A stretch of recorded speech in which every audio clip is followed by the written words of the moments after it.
Welcome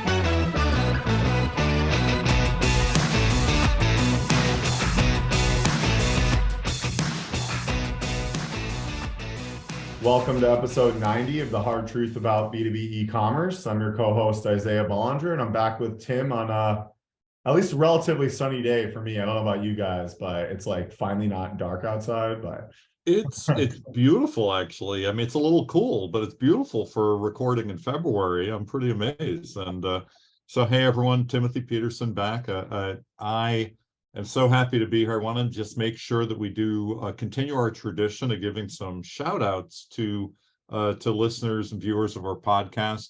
So I have a short list of folks I'm going to run through. So we have people, they run the gamut, all these different kinds of businesses, somebody from a microchip manufacturer, someone from an auction house, people just doing a whole variety, somebody who does 3D graphic imaging, people do all different kinds of things. So just want to give them a shout out. We got Meaty Hayden, we've got Annette Schwer, Amy Wexler, Carrie Leibowitz, and then we've got Parker Grant and Steve Jordan. These folks are all folks who are, dedicated. They've called out different things from different episodes. I'm always seeking out these folks. So if anyone's listening and wants to just drop a hello and tell us that you are, in fact, listening and tell us what you like, just do that, and I'll see if I can give you a shout out in a future episode. Or give us advice, right? We're still we're always looking to improve and get better content. You know, the good thing is that nobody's contacting me saying we're horrible. So that's actually really it's unlikely really they're going to do that though if they please, I guess reach out if you think we're that bad, but I hope we're not, right? So let me just pause for one moment to allow an insert for our sponsor mentions, and then I'm going to throw it back to Isaiah to introduce our guest. Hello, everyone. I'd like to give you a word from our sponsors. Our first sponsor is Balance. Balance is a B2B e-commerce payment solution that works well for you and for your buyers. It offers a seamless one-click checkout for almost any payment method, including ACH, wire, checks, cards, even terms. It's used by leaders in B2B e-commerce, and it's as easy as buying a shirt from Amazon. Check them out at getbalance.com. Book a session and tell them what your needs are. They are the first dedicated payment platform for B2B e-commerce, 100% tailored to your needs. Thanks again to our sponsor, Balance. Our next sponsor is TradeCentric. TradeCentric transforms the way businesses transact by enabling punch-out, purchase order, and invoice automation solutions for over 3,000 companies around the world. Uniquely positioned at the intersection of e-commerce and e-procurement, TradeCentric helps B2B buyers connect with suppliers and automate payment, procurement processes to drive greater efficiency and user adoption of streamlined systems. Learn more at tradecentric.com. Thank you to our sponsors. Okay, everyone, I hope that was enough time to get our mentions there. Thank you once again to our sponsors. Isaiah, who do we have today on episode 9? Yeah, no, I'm excited this is long overdue. Carlos Camacho is the Associate Director of e-commerce at Boston Scientific. We've been in touch mostly through LinkedIn for years now, just because it's such a small group of people that I think focus on B2B e-commerce. So you kind of find each other really quickly if you're on LinkedIn, since there's not too many of us. And I know, previously for compliance reasons, it was kind of hard to get you on, but now we finally got you. So, thanks for finally making it. So. Thank you definitely for the invite. Been watching your company grow over the years, and I enjoy reading your posts on LinkedIn as well as Twitter. You always have a lot of insightful things to say. Thank you. Yeah. So you've pretty much been in e-commerce most of your career. I mean, I think you go back pre-e-commerce, but talk us through kind of that trajectory so people kind of understand. Yeah. So I think the whole thing was came about from initially working in retail many years ago before I entered college. And when you think about retail, there's a lot of things we can learn in retail that you can bring over to the world of e-commerce, like merchandising and thinking about cross sells and thinking about optimizing the flow through your checkout, right? So learned a lot of, the business side, or how to conduct commerce through retail.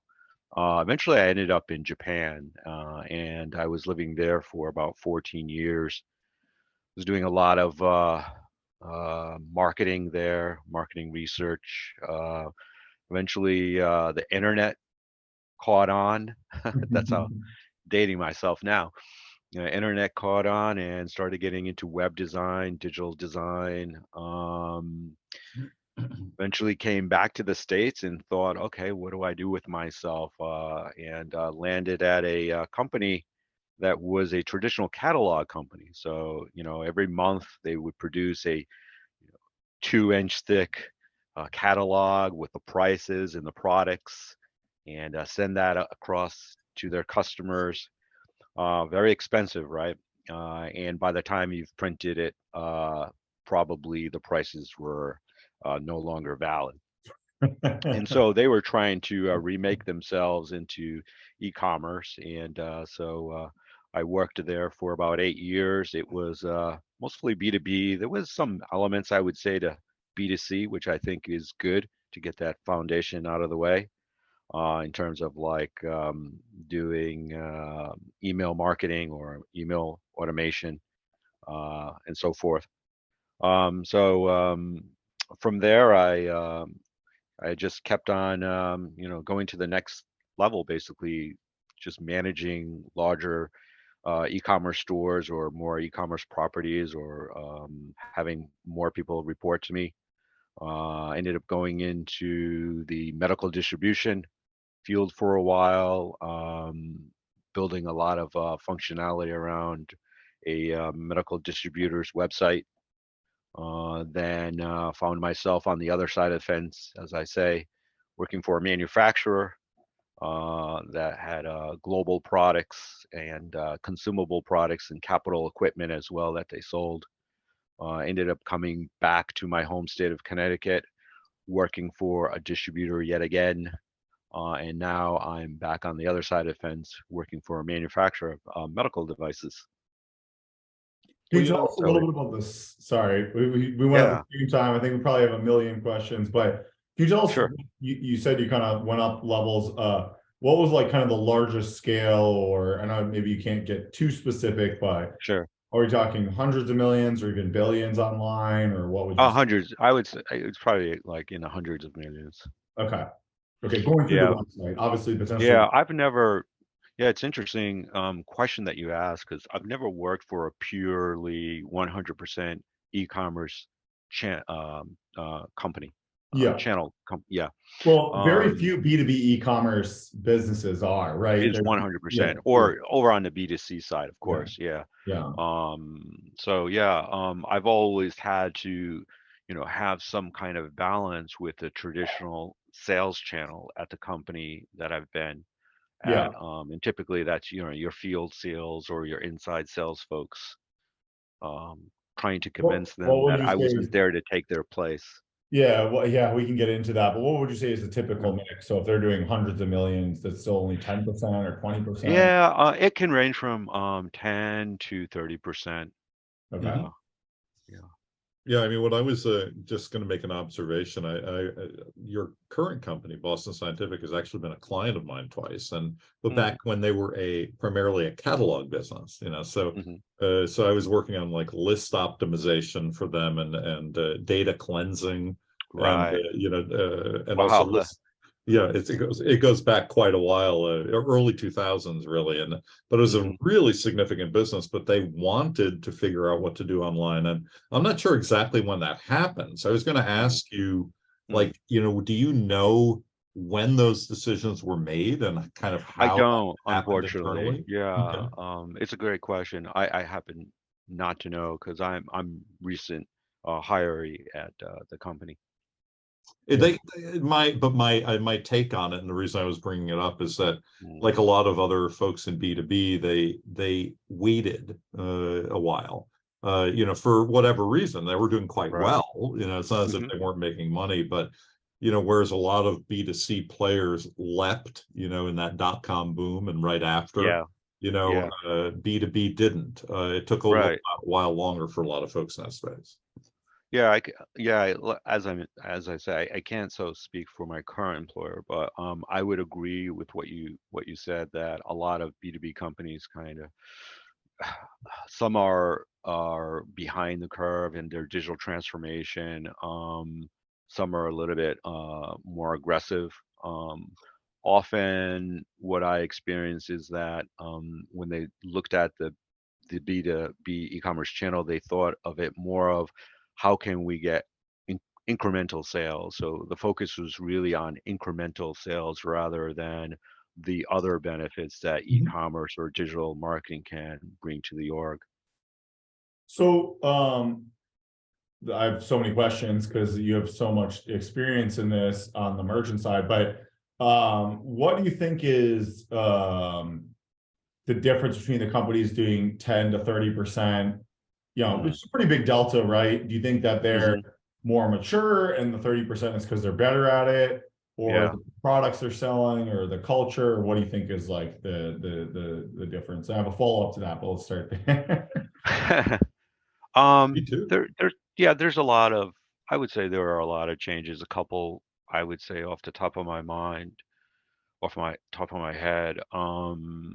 By the way, I'm not a native English speaker, and I've got a couple languages floating You're doing around. better than Sometimes, I am. sometimes I'm wondering what language I'm supposed to be talking in. Yeah, when you start getting into larger organizations, they tend to have a lot more departments and a lot more stakeholders that are involved in the decision making. When you're at a smaller organization, you're wearing just so many hats that you can tend to make decisions much more rapidly. But with as you get into larger and larger companies, you really need to spend a lot of time just beating that message, into folks until you finally get them on board with what you're planning. I think that's one of the differences I noticed. Probably the second area is around technology, because the larger companies, they're either been around for a long time, and so they have very old legacy systems, or they've purchased a lot of smaller companies along the way. And so they tend to have multiple backend systems that somehow need to talk to each other. And some of them are working towards kind of integrating them all together, or, replatforming. Whereas the smaller companies tend to not have that baggage so much. Product wise, some smaller companies could have hundreds of thousands of SKUs, and then some larger companies could have fewer SKUs. So I don't really tend to see it as product. Maybe the process of how they acquire the products could be a little bit different. Yeah, I'm more thinking it might be workflow. Some might be harder to sell online just for whatever reason. Oh, I see what you're saying. I've never seen that as a huge point to consider on how I approach selling products from a smaller company to a larger company. Yeah. So you think it's partly just the obstacles. So in a way, you're saying you think that the smaller companies have an advantage of potentially being able to move faster and bring that number higher. Is that kind of what you're saying? Yeah, I think so. I mean, they're more nimble, they're more agile. Yeah. So, with business, as your customers may say, I need this today. But if you take so many months to deliver that, by the time you deliver it, it might not be exactly what the customer told you a few months ago. So the more agile you can be, the faster you can respond to the customer's needs, the better business outcomes you're going to have. So why do you think the numbers are so low? I mean, 10 to 30%, and in a lot of companies it's much less than 10. What do you think is preventing it from being a lot higher? for B2B, right? So I Yes. would say there might be a couple things. One, um, typically the C-suite at most companies, they will tend to be filled with managers that work their way up through the sales org, the traditional sales channel. And so they haven't always bought into the whole digital like experience. They really feel that human factor is more important than going through a digital channel. So I think that's one. But that's slowly changing because I do encounter a lot of traditional managers from that area where they're gung ho for e-commerce. So I'm not saying it's all of them, but that's often the case. I think the other area is that B2B products tend to be a little bit more complicated than your B2C product. Like to sell a T-shirt online, the pictures are what's most important for it. But if you're selling like capital equipment, of course you can put pictures, you could put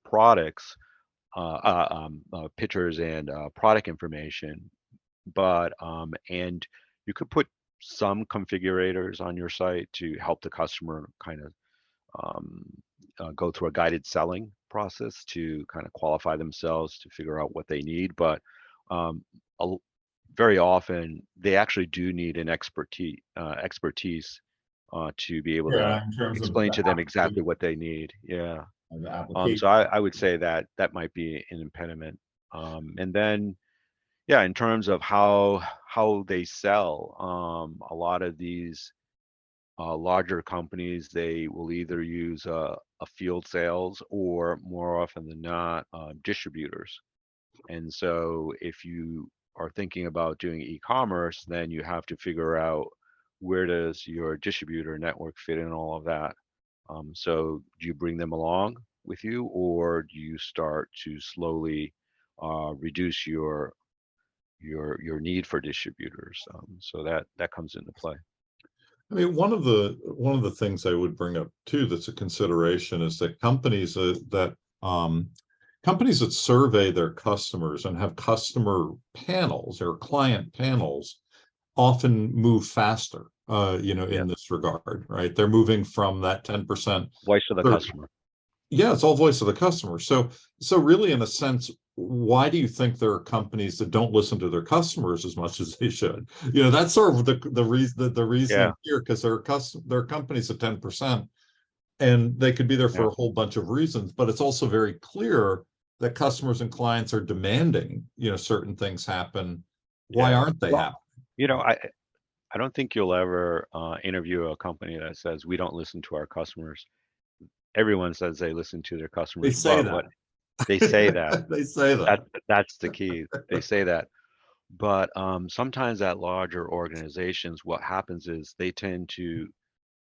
they have those assumptions that they picked up years ago, and they carry those assumptions forward, and they'll say that, oh, our customers, they want to speak to our salespeople, or our customers want to send us faxes. So you know, voice of the customer means constantly getting the voice of the customer and not having those assumptions from years ago, and or laying your own um, kind of thoughts on what the customers really need. Do you think So sometimes I think you're really right. do you think sometimes they're too far removed too, right? Some of these larger organizations, they're maybe No, talking I don't think that. Yeah, I don't think that's it because they do have field sales, and so the field sales are really close to the customer. So I don't think that's it. And I do have field sales folks that will tell me like, our customers are saying that compared to our competitors, we're very difficult to do business with. What can we do to improve that? Yeah, I don't think it's that. Do I, you th- I think that think they're not asking the right questions? So that makes me think like That's a great they don't that know that's a great one right there. they don't know what to ask. So they Right. think that they know because they're asking the same questions they asked 10 years ago. Yeah. What they should Yeah. be asking is like, if we built you this, or if we Yeah. made it so you could order easily online, would you Right. use that? And like Right. the answer might be yes, and they're just not asking those questions, you know? Yeah, it's almost like going back to the original concept of sales, like features, advantages, and benefits. If you say to the customer, like, do you want this feature? And that doesn't translate to a benefit for them. What's the advantage? If you say to them, would you like to reduce your returns, or would you like to be able to get your products faster, or would you like to be able to know exactly where your products are after we send them to you?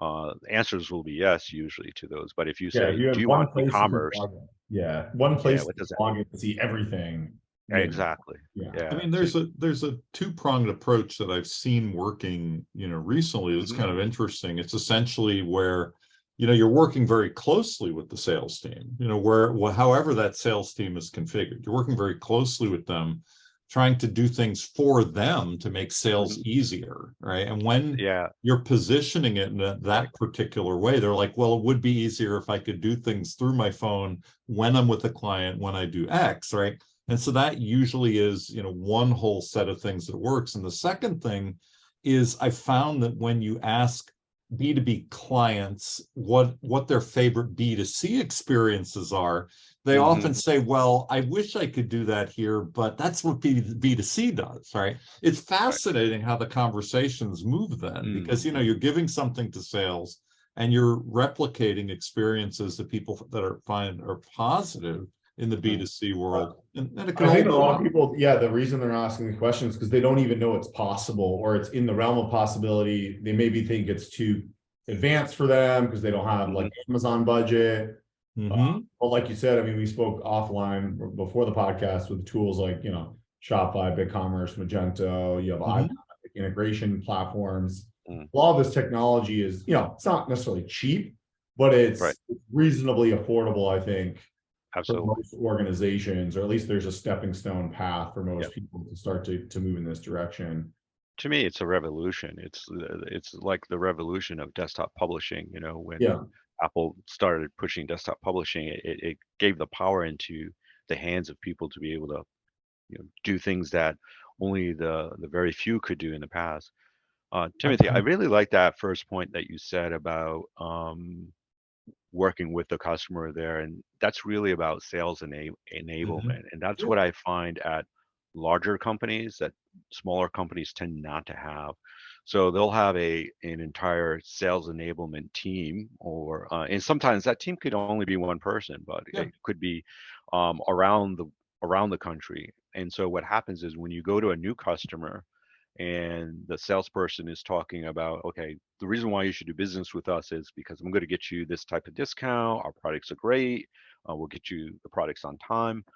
But you really need to have someone from your e-commerce channel to be able to talk about the advantages of doing business with the company as well, the value add. And also having those sales enablement people go to your current customers to say, okay, what are your pain points? Mm-hmm. Okay, well, we can help you with these pain points. We can help you set up an inventory management system, or we could set up punch out for you, or some kind of admin order approval system. So that's really the key to winning, I think, at e-commerce So, is so, these sales enablement folks. so Carlos, I just got to pause and call out one thing you mentioned. You mentioned desktop Yeah, publishing, and Isaiah knows this, our listeners know this, but my first yeah. business was a desktop publishing company. Is I that right? start, yeah, it was called Top Drawer Publications, and it was a revolution because, I took out a loan to buy a laser printer and to buy, it was like Right, $5,000, back in the right. 80s. And then, the same for an Apple computer, and then all the latest software, PageMaker and whatever in the day. PageMaker. And it Yeah, was a revolution because everyone had to go to the printer to right. get, like a resume, which was ridiculous. So, it's a perfect model for what you're saying here. It's just a leap that people are taking. It makes me think though, back to some of the original points you were making about like the Ford, where it's like if you ask people what they wanted, they'd say like I want a faster horse, right? It's Hmm. like instead of the Hmm. car, like he invented the car, and that's why he's like, Hmm.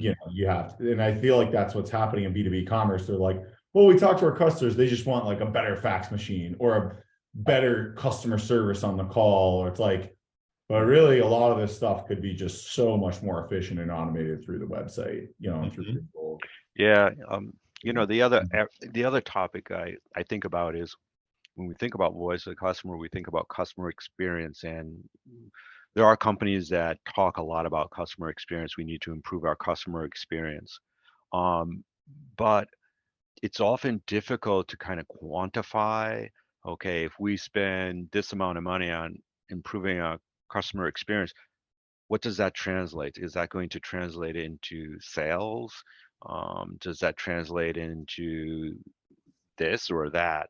So companies have a hard time figuring out. They know that they need to improve the customer experience because maybe their NPS scores are saying so, or whatever way they measure themselves. But Yeah, they have a hard time justifying spend on customer experience. it's somewhat subjective, right? That's what makes it challenging. But that's why Yeah, I think it's yeah, so important that people do start to invest in e-commerce and start to build on it, because eventually you can make way more data-driven decisions. So once you that's a get to great point. 10%, let's say you get to 10%, because a lot of people are at 0 or close to 0, right? Hmm. If you can get to 10%, now you can say, all right, customers buy this. Let's make the experience better around those products, or let's make the recommendations engine better, or people call in for tracking information. Let's make it so they can find the tracking information more easily. Like, that's the thing about e-commerce, is that you can actually start to make more data-driven decisions instead of intuition, customer Spot experience on. decisions based on the opinions of your sales Right. reps. The amount of data you can start to develop with e-commerce is just insane, right? I mean, that's a lot of Totally what we're agree. getting more into, just because we're realizing how little people are doing with their data, Yeah, that's totally spot on. because otherwise, if you don't do it, what do you have? You just have sales reps and the data in the ERP, which is generally pretty limited data, right? Because you don't Yeah, actually have any user experience data. You don't know how the customer got to the website, how they use it. There's just so much more information when they use a website versus just like, sure. oh, You know what they're looking at, or what will be, it's interesting. Think back into COVID, just as like COVID started getting into the news, we could completely see the climb in our internal search and our inbound traffic around PPE. Now, we weren't, this is not my present company, this is a past company I worked for, but that wasn't our main business, right? And so it was kind of our somewhat of a not side business, but not our core category yeah, business. We could see that increase, and we knew it was going to be a wave of demand that was coming in. So if you can have that intelligence, then you can go to your procurement department and say, hey, we got to get ahead of this and bring this product in, because that's where the demand is going to be in the next couple yeah. months. Well, I think it's a better way to say is, if you don't increase e-commerce, Hmm. how are you going to make good decisions, right? Yeah, right. Like, is it just looking at your ERP data, which is just Hmm. not really competitive, honestly, Hmm. and probably not that great, or talking to your sales reps? Like, is that really a good long-term strategy to grow the business? Like, that's, to me, that just Yeah, be very, very, I think competitive, yeah, what I think about a lot is in my past, the metrics that I was asked to deliver. And a lot of times it was either adoption of e-commerce, increase the adoption of e-commerce, or use e-commerce as a customer acquisition channel, because we want to be able to sell to those customers after they place their first order offline. I don't ask me why. Um, but a lot of times it was about incremental sales. Like they viewed e-commerce as just kind of the cherry on top. A Not little bit of new revenue, like, that's yeah, what that's companies it. do. Oh, Right. we'll capture the smaller orders online, and then, There you go. Right. Well, the So joke used to be that you'd say, do you want fries with that? That's how B2B treated e-commerce. yeah, That was the exactly. joke. Yeah. But now now there's to me a fundamental shift, and that is this. Not so much the question isn't how much will we gain through e-commerce, it's how much like won't you lose, because e-commerce is the expectation of customers now being able to have a very frictionless experience, being able to do business the way the customer wants to do business with you. And the generations that are coming up, they're demanding digital, right? There's a lot of surveys around younger folks saying, I don't want to talk to a salesperson. Now, if that's what they're saying, well, when they start doing those purchases, when they have the wallets behind them at the companies, yeah, that's gonna hurt your bottom line. So it's not, the question isn't these days, well, how much can we add with e-commerce? And you will add, trust me, you will. But you're also protecting your business by Yeah, having how much might e-commerce you lose? there. Well, you know, and as we've pointed out in this podcast before, it's actually no longer just about the younger customers. It really is Yeah, customers across the board, because customers who are 55 right. have been around for the entirety of the Mhm. history of the Yeah, they might have internet, been an eBay customer in, and they 2000. have expectations actually too. Yeah. Sure. Those Well, folks, they buy everyone's things for basically, themselves during the day, right? yeah, but Well, everyone I is also really wonder demanding. how much business they're losing and they don't know that they're losing it, right? Because I mean, I would bet you that a lot of B2C orders are actually B2B. So a lot of orders that go through Amazon or Costco or whatever it is, Mhm. there may be smaller orders, right? But they're just Right. secretaries, or even we do this sometimes. We just order Sure. stuff that we don't, it's not big enough where we want, like, there's just a lot of stuff that we don't want. We don't need to go speak to a sales rep, and we'll just buy little things. But we're a business, right? And so I Right. think when you're thinking about buyers, I mean, my wife runs a small Airbnb business, that I help her with, and all she does is buy online. Like everything she does is Mhm. buy online, and not everything is like a business account. I mean, she's getting better at setting some of those up, but a lot of it's going to come through as a consumer order. Right. It is a business. And so I think a lot of demand is lost, especially in like the small business, because they're just doing what's convenient for them, and they don't have time to like build a relationship and talk to a sales rep for a $500 order. Yeah. Yeah. So I have a question based on something you mentioned earlier, talking about like B2B and like expertise. You use that word when we're talking about like salespeople versus e-commerce and whatever, and looking for expertise. Where do you think things like video and social media fit into B2B e-commerce? And obviously they're Mm. critical to B2C.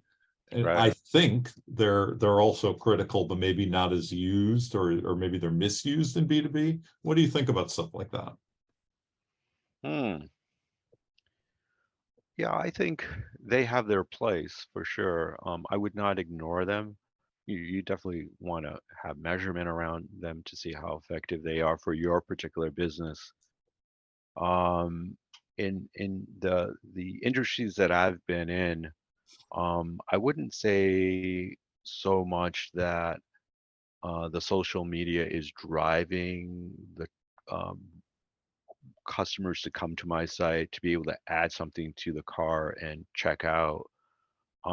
It's more of serving a purpose of building your brand, or um, keeping your company top of mind, because if you take LinkedIn, um, B2B people are on there all the time, so that's pretty effective.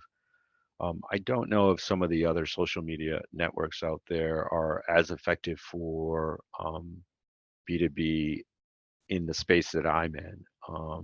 Videos are important, whether they're on a social media network or you're hosting them on your site for product information, because videos can be a wonderful way to explain complex products, and um, I should I would say that they should be very well integrated into the product detail pages. But yeah, I think it's not something to ignore, but I'm not quite sure it drives revenue What to the about sites that I Twitter for manage. sales or service, like Twitter for sales or service for B2B? I don't really, yeah, I really don't think much about Twitter for B2B, but again, it depends on I think the industry that you're in and Sure, sure. where your customers may be. Yeah. What about Um, SMS though? I could see that, like text Absolutely. alerts, texts. Yeah, What definitely. is Yeah. coming. Have you guys done much with text and SMS or? Surprisingly, no. Just because of various compliances and or privacy rules It's hard to that I get people's sometimes like face. information. Yeah, opting in and whatnot. But like I said, like yeah, I could, if you're, let's say, a distributor of electrical equipment, um, well, probably electricians or factory managers and so forth, they're going to be on these various social media network sites. So if you can segment them and target them, absolutely, it could be a good way to bring in business. Top of the funnel, especially, brand awareness, Yeah, yeah. brand building. What about, we haven't got too much into uh like the nuts and bolts of what you've done, right? And I'm curious, like, what advice or maybe what stories and lessons you've learned of, like, coming into an organization, maybe they're Mm, not fully bought in or they're partially bought in, and you have, like you said, some salespeople that don't believe as much as others. right. How do you overcome these things? And Mm. are they more technical challenges, more people challenges? I mean, it's a mix of everything, right? But like, can It's you, a mix of everything, but more often than not, it's change management. okay, And you find yourself being an influencer.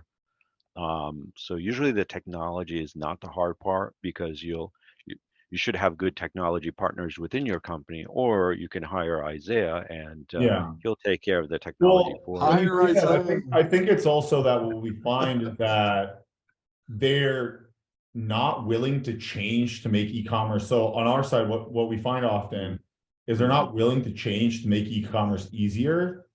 And then they're upset when it turns out it's expensive to build those things, right? It's like, mm. hey, you want to build it the way that you do it now with your weird processes and your legacy ERP. It's like, we can do that. Yeah, It's gonna be like 3 times more gotcha. if you like changed Well, one little process yeah, and then simplified pricing. You know what I mean? Like, I'm yeah, using yeah, an I get you. example, and I So think that change management I ties see a what lot. you're saying. You know what I mean? Yeah, So what happens with e-commerce is that I think we were talking about this before the show, is that it exposes a lot of the bad processes that you have at your company or the yeah, bad governance. And so a great example is like PIM. Companies that don't have PIMs, well, when they go to implement a PIM, they start realizing like we've got junk data in our ERP. There's no yeah. The governance, problem is the PIM isn't going to solve that, and that's what I say. I'm like, you can buy That's a the PIM, point. but are you going to even be able to use it because you have no way of like doing a good job with the product data? Like, if you can't make your Right. product data good in Excel, you can't make it good in a PIM. You know what I Right. mean? Like, So yeah, so that's the point. Like it exposes these skeletons in your closet, things that you need to fix up in order to put into a digital format. Yeah, so that's where I think there's pain involved. Going back to your original question, like when you go into a company, what do you got to do? I think if it's a B2B company, you need to really connect with the salespeople because I think they're either going to break your success or not. If you try to build e-commerce in a glass silo it's not all gonna on your own, it's just not going to work. yeah. You really need to work with the salespeople, That'll be and like that the means, first thing you would do, right? Like, come yeah, in, that's it. we'll meet with the sales Just executives. observe. Yeah. Yeah, I'm not going to come in and say do this, do that, get rid of that. Basically, I'm going to meet with the salespeople. I'm going to go to the customer's location, and that's something that e-commerce people often forget to do because we're kind of like digital guys, right? So and girls, and Yeah. so like Do it we on a sit computer. behind. Yeah, we can do Yeah, everything yeah, remote. we do everything remote, and that's wrong. You actually need to go out into the field Mhm. and meet with your customers, see how they do their business, and see what their pain points are. Did you ever And find something interesting? You're like, oh, now I need to build this feature I never even thought about from doing that, or yeah, absolutely. Yeah. Or I was building a feature and I thought it's exactly what they wanted because that's what my voice of customer manager said is what they needed. But when when I tested it against a small group of customers, it wasn't what they wanted exactly. So I had to yeah. quickly go back and rework it. So That's that yeah, does happen. So it's yeah, I somewhat definitely. like cutting out the middleman a little bit. It's gonna be, I mean, the more people in between the Mhm. person to get the information, the less Yeah, likely it is to be accurate. You know what I yeah. mean? So all right, so going back to your question, so we start with the sales folks, right? Getting them on board. I think the next place you go is to logistics, all the people I involved always with say logistics. e-commerce is like 50% logistics. Like Yeah, right. I'm like, Because oh, you oh, I can, want to do shipping. We don't have any weights and dims or any. It's yeah, like, there well, you then you go. can't tell them the shipping price until after the order, and then you weigh it. Like Yeah. they have to So weigh the product before they give them you a can ship. make the most beautiful site in the world and the slickest checkout, but if you can't get that product to the customer when you say you're going to get it, especially in the B2B world, because they're expecting that product to arrive at a certain time, you just Or tell them you're never shipping gonna. prices, right? Like Oh, if right. you want Or to yeah, buy sorry, we something, can't give you taxes or shipping until after you place the order, something like yeah, that. then that's a huge barrier in my opinion. Or Right. like So I found a again, surprise shipping fee, you know. it So goes back to that exposing of those skeletons, like when you start digging around a logistics department, you'll soon find out like, oh, we're not able to do that. So it really limits what you can do through yeah, e-commerce, yeah, I find some to like, oh, or pushes them to implement something. we can't even do small parcel, right? Like they can only Right. do like large truckloads, and then it's like, well, what if someone wants $1,000 order? You can't do that. Hmm. It's like Hmm. Yeah. So I I've would seen I would that go come there up, you next. know? Yeah. But You might want to. Let's go ahead. I'm sorry. oh no, go ahead. You continue. I'll jump in. Oh, I was going to say maybe my next stop down the C-suite is to finance. So, Talking to so sorry, just to finance. be real quick, the Yeah. logistics people, would that usually live on the COO or the operations ops team somewhere? Yeah, Yeah. exactly. That's So it. COO type department kind of thing. Right. Ops. Yep. Yeah. Yeah. Yeah. So I was going to say that probably the next Then you person I have would talk this to is, CFO. yeah, is the finance people. I want to make sure that when an order is placed, whether it's in the e-commerce channel or through the traditional channel, whoever owns that account, i.e. the salesperson, will get compensated for it. Because what I Mhm. don't want to have is a situation where it's e-commerce versus traditional sales, because So you'll the lose. episode before this was with Justin King, and one of the key points he made is Yep, that he yeah. thinks companies, if they want to really grow, is they should actually compensate sales reps more for bringing on sales to the e-com and less offline. And then you'll see a very rapid shift because Mm, all of a sudden sales reps are like, oh shit. yeah, He's like, yeah. they'll game the system, but that's Mm, okay because you're forcing the company to adapt to e-commerce mm, much more quickly than yeah. otherwise. Yeah, So you could do that way or base it on margin.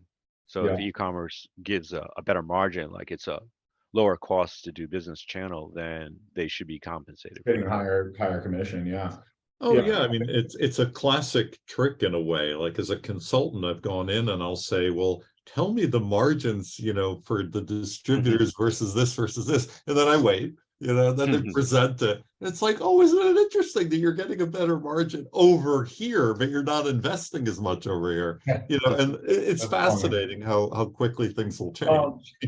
so before you, I mean, I know there's more stops, I'm guessing, but before you even go Mm, on, what are the pitfalls or things that, what resistance did you get in this? Because I could imagine, and the reason I'm asking this, I see so many new ecom people. I mean, mm, I'm not going to name the company. I can tell you multiple times clients where they've gotten fired. And all of a sudden we go, hey, we get an email. This guy no longer works here because he was mostly set up to fail, but probably just not right. capable of going and dealing with all these different C-suite Yeah, conversations. it's tough. It's difficult. And also the companies aren't as mature, and then they just say, why is the project taking so long? Or you know, and they just fire him, right? And so I'm Yeah, trying to help these people who hopefully listen to this podcast, you know, in these roles, not get fired because they are likely to yeah. get fired. You really need a champion at that C-suite, and if you don't have that champion, then it's not going to go well for you. You'll Yeah, probably be hitting your head against the wall for a couple of years.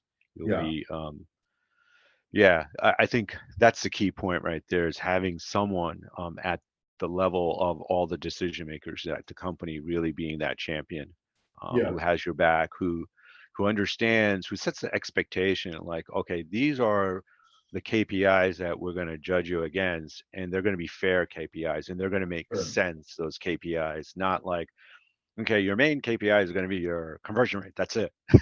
Yeah, Hmm. yeah, yeah. So So that's important. what resistance is you in those departments? So sales, CFO, COO. Yeah. Usually the area where I see the most resistance is around the complexity of products.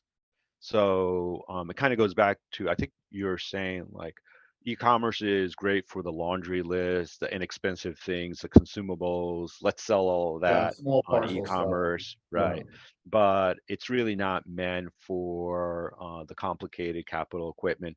That's typically where I see the most resistance at the segment that I'm in, getting buy-in to have those type of products online. Especially um, there's a head um, there's a resistance of putting pricing online, right? So you'll go to some B2B companies where yeah, they'll say, we don't want to have any pricing online. We can't show pricing online. So make it so that the customer needs to be logged in order to see pricing. Well, that's at least better than nothing because at least they will see pricing yeah. when they're online. But you'd be surprised. I'm probably you're not surprised because you're actually going to these companies and seeing the Oh, resistance yeah. of putting pricing online. Yeah. I And mean, why do you think that they should? Because, well, the other problem is they're going to say, well, we don't want to put list price because Hmm. that's not the real price, or what, how do Sure. you overcome that, right? Or what's the value for them to do it, you know? Yeah, I had those arguments in the past. First of all, putting some type of price in front of the customers who are not logged in other words, they're not registered. I think that's important for SEO purposes. I believe like Google Merchant, or what is it? Yeah, you One wouldn't of the even be able Google. to put your products on Google Merchant Center or whatever. Yeah, yeah, mhm. yeah, exactly that, right. But I mean, don't even get me it's started on marketing, but I think we should come back yes, to that. we Marketing probably is like, have a couple oh my more God. episodes to We go. need to have like you come back and maybe, you Yeah, know, if you can make absolutely. the event, maybe we just talk about marketing because that could be like a 2-hour episode. It could Well, be. that's what I studied, marketing.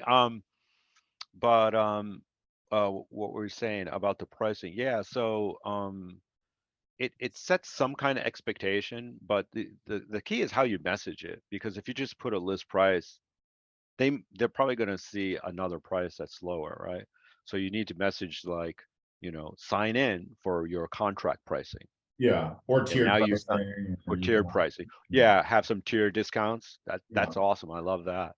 But once they've logged in, they should be able to connect to their contracted pricing, whatever that is in the ERP. And by the way, that's really critical, and that's a deal breaker. If those contracted customers are not seeing the exact price yeah, on cool. your e-commerce Yeah, it's site never gonna that they work. should be Yeah. getting through their sales That's a person. I mean, specific technical challenge that I find though, because sometimes Mm, extracting the price out of the ERP can be challenging. it's hard, right? Because there could be rules in that ERP or a pricing engine that modifies the pricing. Yeah. So yeah, you should get your pricing from whatever Yeah, I mean, means we did possible. this. We had to spend a lot of time with a partner building this product for Infor SX so we can real time extract the Mm, pricing out of Infor SX. yeah, But yeah.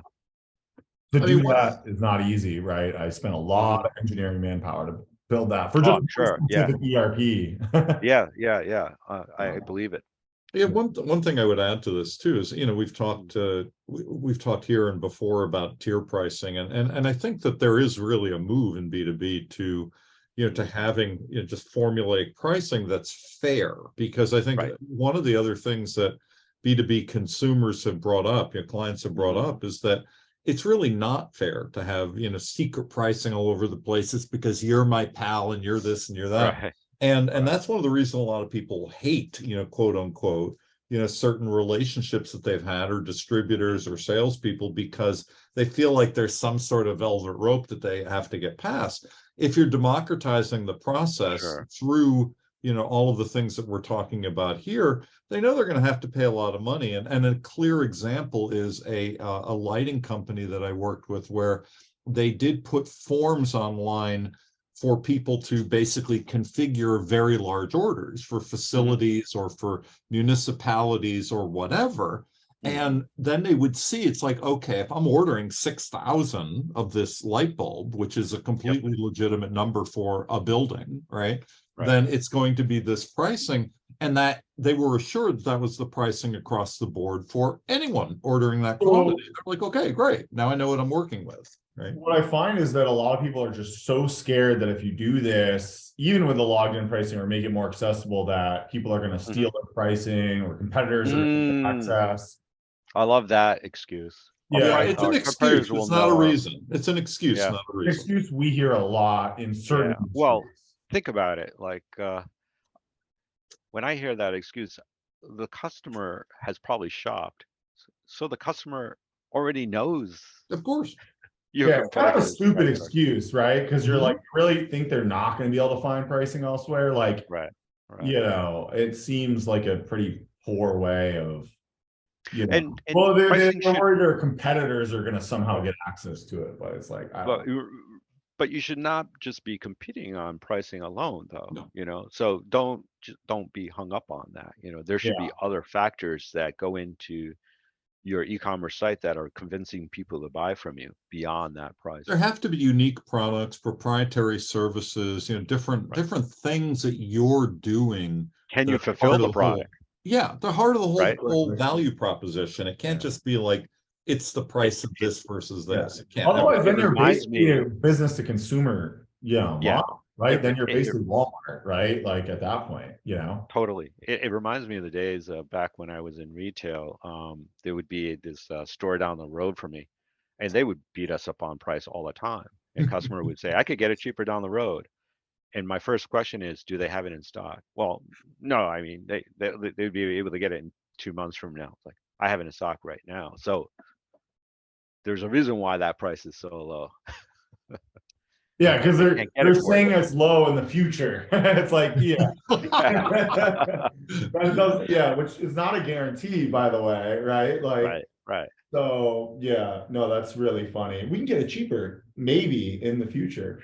Now, inflation will come down in 2 years, probably, right? Like that is probably going to happen, but you don't know 100% for sure. I would, if I had to make a bet, I'd bet that, but I don't know. So we were talking about who we should be meeting when we join a B2B e-commerce company. So I think probably the last person I won't say last. By the way, this is no in particular order, maybe, but one important person I'm going to want to meet is whoever it could be a creative director, it could be a marketing person, basically whoever's in charge of user experience. In some smaller companies, there isn't anyone. And I think that is a really key area where I think I see distinction between companies that are really firing on all cylinders and companies that are kind of just like treading water. Having someone in that company or hiring someone like Isaiah and crew. By the way, I don't get commission for any these mentions of Isaiah by any means. Hire Isaiah. Hire Timothy sales too. rep, by the I'll way. give you some business as well. Some leads. What I was going to say is like, or hire someone who knows user experience. Sure. Because it is an art, and I've seen a lot of companies where someone who was doing graphic design last year, someone who's doing quote web design, it's a different skill. UI UX is a certain skill And let that me not be more everyone clear to that. has. E-commerce UI UX and Oh yes, yeah. B2B Oh yeah, that's e-commerce huge. UI UX is Right. even its own nuance. It's Right. actually one of the biggest problems we see in design. Yes. I encounter. I have a customer whose site is live. I'm not going to name them. They're unhappy. I'm not trying to meet Right. them in person because they're local, but they can't really tell me why they're unhappy with the design. And they like, and I asked my creative director, he's like, they just didn't give us a fair shot, and they had their internal graphic designers, not a UX expert, design it, and it came out Yeah. much worse than if we had done it. And it's harder to translate their work to the developers because people don't understand it's not just design, it's actually technical too. Sure. Yeah. It's that Building customer something. journey, Yeah, understanding what is yeah. that next step, that intuitive step that the customer needs to take. And the Think other about this. people I also was think going to that real quick.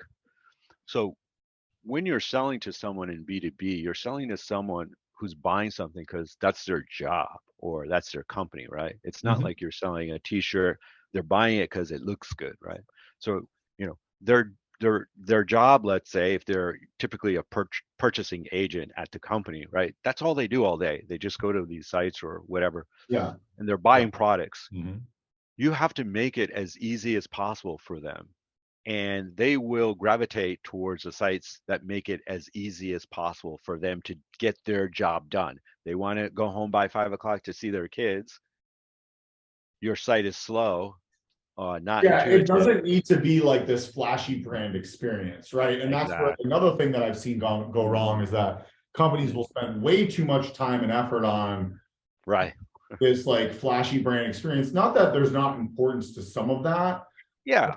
There's a level of that that's not the same as B2C. Right. Like you said, you're not convincing someone to buy my t-shirt versus the 100 other variations of t-shirts that I could buy. Yeah. You're convincing them, or it's their job. Actually, this all goes back to Justin King's. Like they're buying because it's their job, and they need this That's product to it do is. their job. I have So, a need. yeah. Do you have that product that fills that need? Yes or no? A great example of this is like when you're buying through a B2C site, you're placing a couple orders a week, right? But when you're If selling that, through right? I mean, yeah, that's if that, right? yeah. Okay. So if you're in the B2B world and you're displaying, let's say you have like a dashboard, right? The customer is logged in and they can see their orders, and like the way you display their orders, like a B2B customer might be placing tons of orders in a week. And so how do you display that information, all those orders, right? So if you display it the wrong way, it's just not going to work. And so going back to your comment, you need UI UX e-commerce skill set, and What not everyone has converts, that. how to think about the category, the attributes, Right, user right, journey, the cart, the checkout. Yeah, right. sure. And yeah, but also the other thing that we find is that people don't realize that there's a cost to all this. So they have a budget, right? Let's say their Right. budget's 200,000, and we know how to design for that budget with what platform. If you just get some graphic designer, they have no idea what they're designing is in budget, or the brand guys. We see this all the time. I can't tell you how many third-party brand firms I've worked with that the client likes the branding and they're artsy and the look and feel. They pay them a bunch of money, and then they don't have enough money to actually build it, or it goes over budget because it wasn't aligned with technical, Right. or it doesn't even convert that well, and they end up going back towards a more traditional design. So they end up reverting back some of the brand fancy things because they don't convert well from like an e-commerce experience. Like there's a So reason. what do you say when the customer says to you, "Hey, Isaiah, can you put 12 sliders on this hero banner?" That's like, I always try and talk people out of sliders, right? I mean, that's been proven over and over. Sliders are generally not effective Yeah. for the most But part. that, I mean, a web designer would probably say, "Okay, I'll do that." Yeah, exactly. But yeah, I mean, sliders are generally not usually that effective. Just because it's, well, one, most people don't wait around for the next slide, and two, you're just adding overhead to the site that doesn't really Page load. have value, and yeah, it just makes Right. it slower. But yeah, I mean, yeah, couldn't agree with you more. I think the problem that I think in B2B especially is that this is such a different world. In B2C, it's like they might be on their third Shopify site, right? Or the third designed you know, they're more likely to be on like that path forward because they're constantly looking at the metrics, and it's driving immediate revenue and top line revenue to the business. Whereas there's usually just no one in the B2B organization that's really, you know, qualified to do this because, you know, unless they get someone like you, which is pretty rare, you know, maybe they had a B2C background or maybe they had, you know, graphic design background, but they're really not B2B e-commerce design experts, right? And so I think that's part of it. It's just a huge gap. It's true. And one bit of advice I'd also share is when you're doing the enhancements or you're doing the adding of the functionality, you do it in a real agile, continuous improvement method, because again, those people, they're buying, that's their job. The customers, you know, purchase agent. Every day they got to go to your site. They got to click the red button. They got to do this. They got to do that. It's muscle memory that they're using. And then when you suddenly do this radical design, like every month, that screws up their. You don't know what even worked, right? You don't, and I think that's another mistake is if you change too much at once. That's what I'm saying. Changes actually helped the customer. What moved the needle, right? Yeah. Well, but I think that agile is another concept that B2B really struggles with, from my experience. They like waterfall. You're right. They do not get agile, from my experience. But yeah.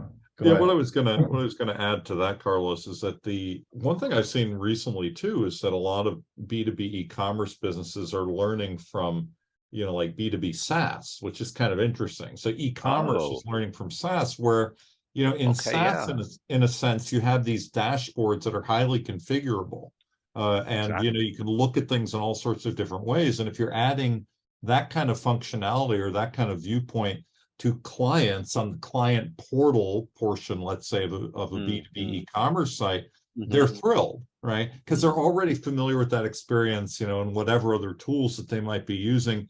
And it gives them the flexibility they need to kind of chart things out, resort, regroup, you know, just whatever they need, get a CSV and download whatever they have to, right?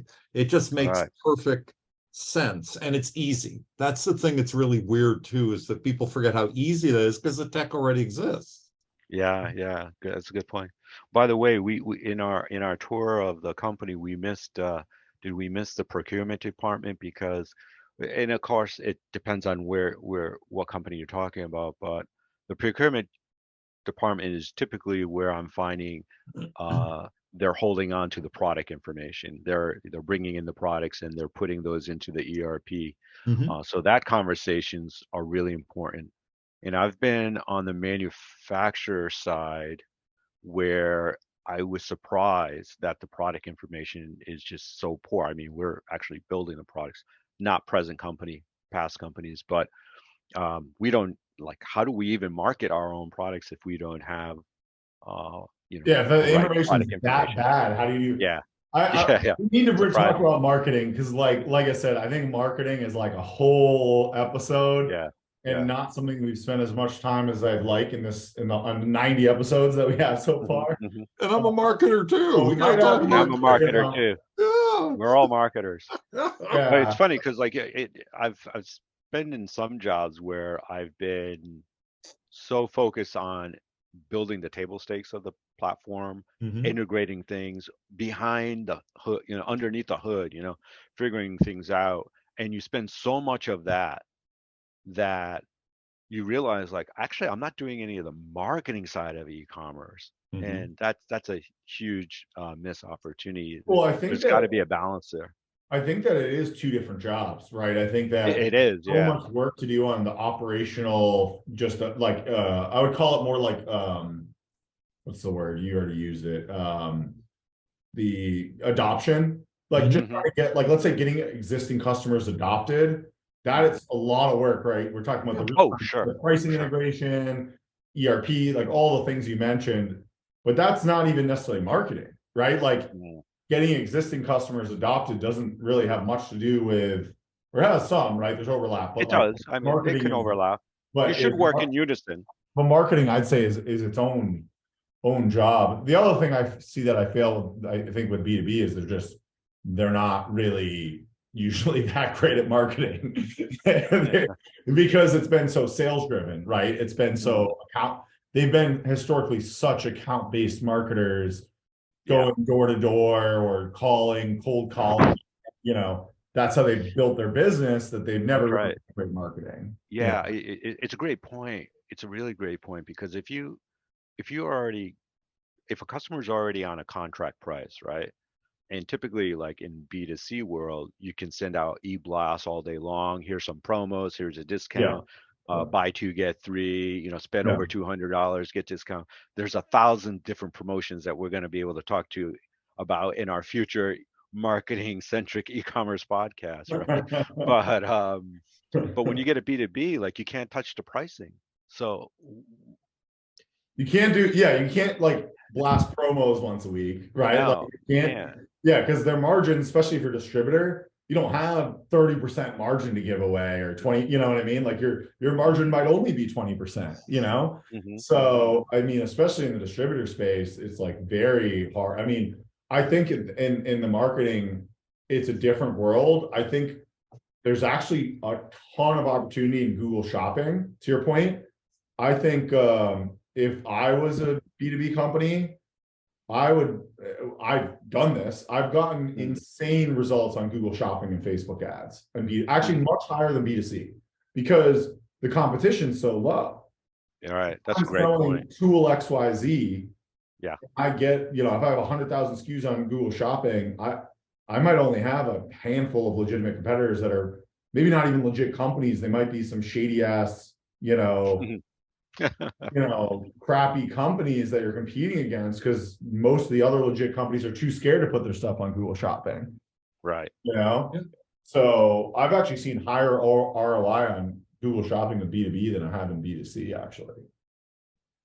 Do your customers do a lot of business like through like local local Google advertisements and local For sales pickup, the businesses that I've for worked with, pickup? it's Okay. pickup. Absolutely. Not as much. We've definitely focused more on we might do more like local targeted ads, but we've Okay. primarily focused on Google search, Bing search, Facebook, Okay. Instagram. We've actually had some insane results on Facebook ads for B2B. Because you can target job descriptions, personas that get, obviously it's going to depend. If you're selling a $100,000 piece of equipment, it's probably not. But auto parts, for instance, could be really successful on Facebook. Is that right? Yeah. I always imagine auto parts is an extremely competitive market. Well, it is, but if you have a good offering. No, I've worked in that space too, and I've seen the same thing Isaiah has. It's really pretty remarkable. Also, and I say this over and over again, and people should listen. Things like TikTok actually do work for B2B. And the reason is you're educating people and entertaining people, and everyone has two sides. They're a consumer and they're doing their B2B work. If they're out on TikTok and they happen to see a company that they're familiar with, then they circle back. They ended up doing other things. So a lot of people get traction out of it. Yeah. So it sounds like you guys are saying to me that I should branch out beyond MySpace then. and Friendster. Wow, I guess I'm behind the curve here. You guys are teaching me something. Yeah. I mean, you got to pick your battles too, right? I also recommend that, like, look, you probably don't have time to invest in all the channels. Nobody does. So, we usually say, like, let's get Google search, Google shopping. Bing is actually surprising. We have to do a Chat GPT episode. That's a whole nother ball game. But really try and get 4 or 5 core channels going really well. Or when I say 4 or 5, it's really Google and Google and Meta. If you can get that down, then it's probably also going to be hard to do TikTok, right? It's like you don't want to do all these channels bad, right? You need to start somewhere, and it's really just people being first. I think that's what a lot of the benefit is. A lot of businesses that are out there early are getting that early adopter advantage. Well, you're going to get more organic traffic on TikTok because it's not less saturated. If you're the B2B guy, you might be the only B2B guy on TikTok in your space. Right. Exactly. That reminds me of back in the day when all these social medias networks were first coming out, and there was a lot of push by my management to just put posts out there about our products. Just it's product posts, and you're basically Yeah, shoving doesn't products do down anything. there. Yeah, it's the worst Yeah, way to post. It's not enough. Works on ads, but not organic. Yeah, Right. people don't understand there's a big difference between organic and ads. Yeah. Yeah.